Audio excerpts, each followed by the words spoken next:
Wakenya tumeamka kwa mshtuko leo.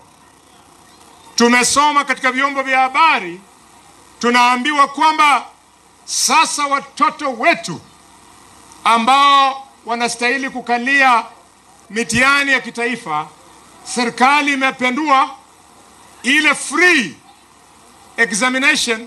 Sasa president anasema kuanzia next year wazazi waanze kulipa examination fee. President William Ruto, my brother, listen to me, don't go there.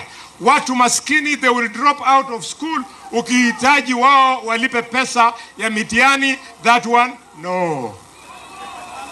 Na wewe sikia, mzazi wa Kenya sikia, we are in a bad place. Because of CBC, watoto wa maskini wametoka katika shule. Kwa sababu ya complicated university funding model, watoto wa maskini wametoka university.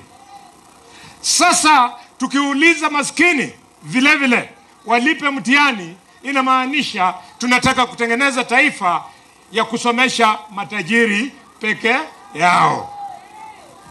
Mr. President, sir, if you want children to pay examination fee, basi sawa, wacha watoto wa matajiri ambao wako private schools walipe, lakini watoto wa walalahoi in public schools wafanye mtihani for free.